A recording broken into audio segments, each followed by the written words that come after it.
कोठारियों के घर में अनुपमा को इज्जत दी जा रही है, उसकी बातें मानी जा रही हैं और राही भी अनुपमा के साथ अपने रिश्ते सुधारकर आगे बढ़ना चाह रही है। क्या यह अनुपमा के खिलाफ कोई साजिश रची गई है या फिर इन लोगों का मन बदल गया है? सीरियल अनुपमा का आने वाला एपिसोड काफी इंटरेस्टिंग होगा। जल्द ही आप देखेंगे कि अनुपमा एक नए अवतार में दिखाई देगी। उसने पहले तो तोशु को डिसोन कर दिया है, उसे घर से निकाल दिया है और साथ ही किंजल से भी कह दिया है कि वह तोशु को डिवोर्स दे दे। लेकिन इस बात से घर के लोग पहले खुश नहीं थे। अब तोशु जा चुका है और यह कहकर गया है कि वह लौट कर आएगा और अनुपमा से अपनी बेइज्जती का बदला लेगा।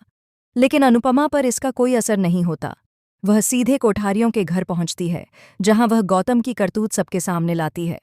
इसके बाद पराग कोठारी गौतम की करतूतों की सजा देने के लिए अनुपमा के हाथ में एक लाठी देते हैं। अनुपमा गौतम को सबक सिखाती है और फिर पराग कोठारी उसे अपने घर से बाहर निकाल देते हैं।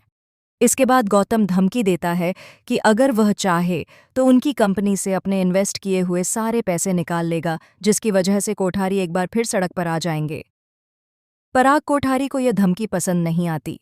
वह कहते हैं कि अगर यह धमकी है तो इसे अपने पास रखो, क्योंकि जंगल के शेर को कोई धमकी पसंद नहीं आती। हालांकि इसके बाद भी गौतम गांधी की कोई दाल नहीं गलती। फिर वह पराग कोठारी की मां वसुंधरा कोठारी को यह सारी बातें कहकर इमोशनल ब्लैकमेल करने लगता है। लेकिन पराग अब दृढ़ निश्चय कर चुका है, वह उसकी बातों में नहीं आएगा।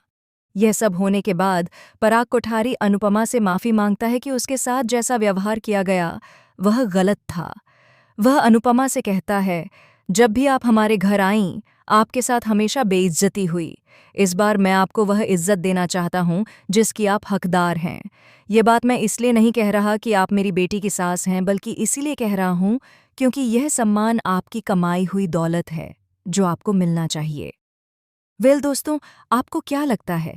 क्या राही का यह अच्छा व्यवहार अनुपमा के लिए कोई साजिश है या फिर एक तरीका जिससे उसे फिर से नीचा दिखाया जा सके?